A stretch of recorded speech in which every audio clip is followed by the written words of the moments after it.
Hi, this is Will Marshall, and this video is to explain all the features of the Ableton DJ template that I produced for the Akai APC40.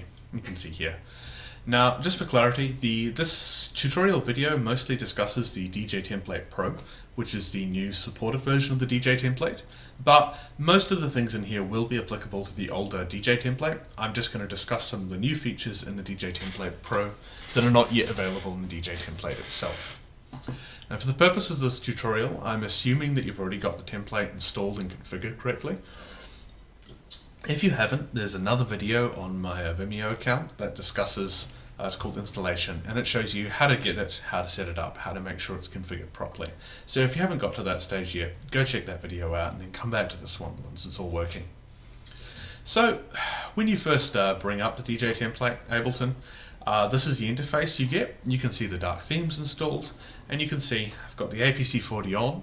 The lights are red, which is one of the ways you can tell the APC Advanced script is on. I've got the template open, obviously, and if we look here, you can see I'm using the APC Advanced Control Surface script. So the general layout of the DJ template is actually quite straightforward.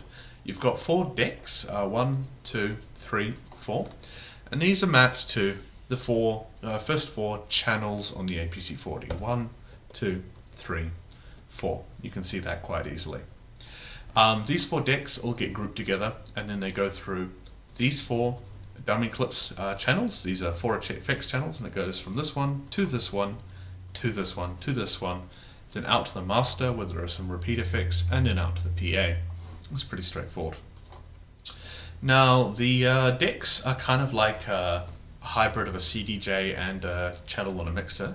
So they have all the clip controls that Ableton has. They also have EQs and 7 effects on each channel that are independently controlled. To select a channel, obviously use the track selection buttons here.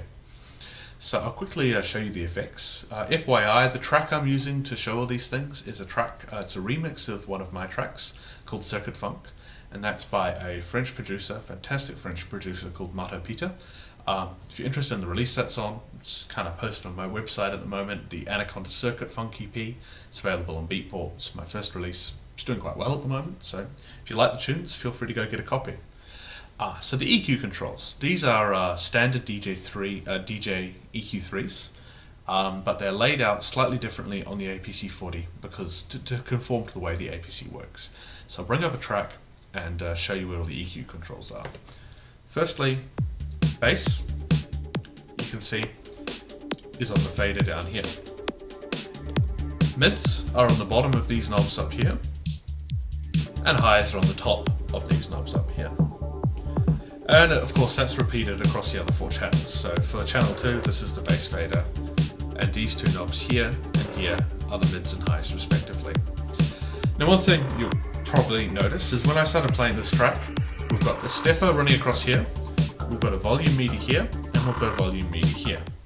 Now the stepper here just indicates where you are on the bar, so it's counting 1, 2, 3, 4, and shows you where the downbeat is. Really handy when you're using complex effects that are kind of make you lose where the drop is, or maybe in the middle of a breakdown where you want to still sync things up. The volume meter here is just for the current channel, so you can see as I drop the fader it fades, and as I bring it back up it shows the volume. The volume meter up here is for the master, pretty much as you'd expect. It's all very easy. Now once you understand the EQs, on each channel we've got 7 effects and 1 cutoff control that actually modulates those effects. Now I'm not going to go into too much detail about how this works under the hood, but the cutoff basically splits the audio channel into 2 halves, the high frequencies and the low frequencies, and the effects are all applied only to the high frequencies, which allows you to isolate the bass, make sure you don't ruin your kicks and your bass line by applying effects to them. This is rarely a good idea, but still apply effects to the top. So I'll just run through the effects really quickly so you can hear what they sound like. We've got a fade to redux, radio, pumping, metallic, pitch, beat masher. Actually, I'll do that on beat so you can hear it. And lastly, probably most importantly, we have the fade to grey control. This is a classic studio effect, was used to end tracks constantly, and it's a great way of bringing tracks in and out very gently to get very smooth, kind of techy or housey or maybe even breaksy mixes, if that's your sort of thing. It's immensely useful. Now we'll discuss the decks. The next thing to look into is the dummy clips over here. Now, as I mentioned earlier, these 4 channels all get bussed together and go into the dummy clips, where it goes from left to right and then out to the master. These dummy clips are all on the crossfader here. So if the crossfader is on the left, none of that audio gets sent to the dummy clips. You can see that down here. It'll go straight out to the master. If the crossfader is on the right, all of the audio gets sent through the dummy clips and then goes out to the master. So you can cut the effects in and out really quickly with this crossfader here, which I do a lot of. It's kind of right there. Most people are right-handed, so it's very easy to manipulate really fast. You can kind of cut the effects out in cool patterns.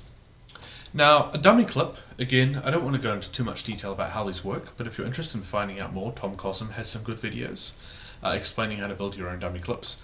But basically, these are effects patterns that you can play. Some of them loop endlessly, some of them, like these ones, these builds, play through once and then stop when they're done. So to control the dummy clips, you can just hit a button like this, and then it'll either keep playing or it will turn itself off. Pretty straightforward. You'll notice that these stop clip buttons at the bottom of each channel go dark when you've got a clip playing on one of the tracks, and when you hit stop clips here, when it's turned off, it goes green again. If I have, say, 4 of them playing at the same time, I want to turn them all off, I can just hit the stop all clips button, and that will turn them all off together. So bring up some audio and show you kind of how these effects work with the crossfader. So put the crossfader on the right. This is a build effect. Some flanges, pretty straightforward, some delays, some beat repeat effects,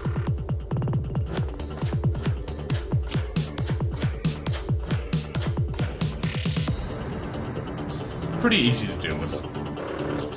The next thing you've got across is the scene launch buttons. Now these scene launch buttons are what's called momentary controls, which means while you're holding the buttons down, they're on, and when you let go of them, they're off. So you can't accidentally leave them on, you can't forget about them, they're always there.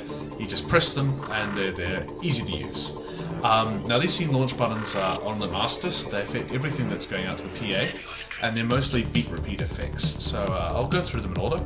We've got what I affectionately call a dubstep button, which halves the speed of the music coming through it. You've got a half bar repeat, a 1 beat repeat, a half beat repeat, and a quarter beat repeat with a decay on it, so it lowers in pitch over time. Pretty straightforward to use again, but very handy. I use these a lot for little fills and stuff like that. The next most important feature is probably the looper. So if you hit this button down here, actually I'll explain these buttons very quickly. On each of the decks you have the stop button, pretty obvious, the select button, also pretty obvious, the Q button here, these ones here. These are currently actually set to the solo buttons because my sound card isn't plugged in, but if you've got your audio card configured correctly, they'll be Q and send the audio through to your headphones. The 4 above are the bypass buttons, don't worry about them right now, and the bottom ones are really cool. They let you select the currently playing track in that channel, so you can see that and that. Lets me switch between, and if I had it, say, on the effects, so I could see the effects there, hitting that would bring up the waveform so I could see where I was in the track, what was going on. It's immensely handy. Now, while I've got a track selected like this, these 4 buttons here, so the activator buttons, the ones that go green when the lights flash, these are for looping control. So from left to right they are loop on or off, that's just a toggle.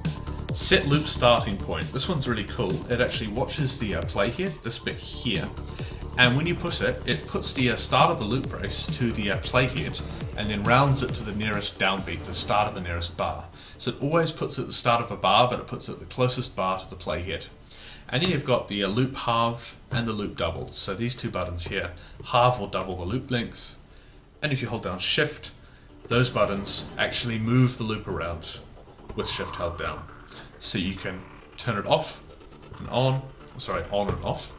You can set the start point, you can halve, you can double, you can move left, you can move right, and it always moves by 1 bar when you move it left or right. Really handy. I did that because Ableton doesn't, out of the box, have very good loop controls at all, and I've tried to copy the Trapdoor Serato style looping as best I can in Ableton. And it works pretty well. If you take the loop lengths down really small for kind of fast beat repeats and stuff like that, it won't work that great, but you're actually better off using the beat repeat plugin if you want to use those sorts of effects in Ableton anyway. Okay, so the last kind of big feature here is the send controls. Now, I don't personally actually use sends very much, so the send effects I've got in here are kind of just demos, you know, they're there to demonstrate that it can be done. Rather than because they're ones I would necessarily use myself. But it's pretty easy to control them. You've got the send A button here, send B, and send C. And the 4 bottom knobs map to the 4 decks you've got here. It's pretty simple. So I'll just, to bring up send A on deck 1, you can hear that. Send B, the reverb you can hear there. And send C.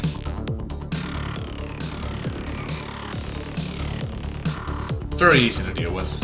I strongly recommend you look into send effects, and maybe some delays and some reverbs and stuff like that might be nice things to put there. And one thing worth bearing in mind is you can actually use dummy clips to send audio off to the sends. You can have cool effects on your sends and then send stuff off to the dummy clips with that. This last dummy clip channel here actually is an example of how to do that, which is really handy. So, okay, some overall generic stuff. If the stepper isn't working for you, go into the stepper channel here. You can see that there are 4 external instrument plugins, and make sure that the APC Advanced, the APC 40 is selected in the drop-down. If it's selected in the drop-down and grayed out, you want to open up that drop-down and there should be another one in there and select that. It's just because some computers call the APC something different, so it works on mine, and when I send this template off to someone else, the APC's got a different name on their computer, so it can't find it. So you've got to make sure those 4 are all set, and then push the stop or clips button, if in case you haven't recently, and this stepper here should be working just fine after that. A lot of people ask me what warp mode they should use. I strongly recommend using repitch, which is kind of like a turntable, just pitches the audio up or down as you move the tempo around. That's the mode with the least, well, there's no quality loss when you do that. If you want to keep the pitch the same, although I don't think it's actually that important, you can use Complex Pro, which is the probably the best. But if you're confused, make sure to Google Ableton warp modes and really understand what they all do. Most of the problems new Ableton users have come down to misunderstanding how to correctly apply warp modes, and so choosing the wrong one and accidentally ruining their audio. A few other little bits and pieces. To control the tempo, Q volume knob, this one here. It's the only endless encoder on the APC 40, and it gives you reasonably fine control over the tempo. And you can see that up here. It's straightforward enough. And yeah, I think that is everything. So thanks for downloading the template. I hope you enjoy it. If you have any feedback or something, stick it on the comments on my website. If you're a pro member, you have been given a support email address, so if you have problems setting it up or you don't understand something, you've got a support email, just send something through and I'll get back to you as soon as I can. And I hope you really enjoy using your APC. Thanks.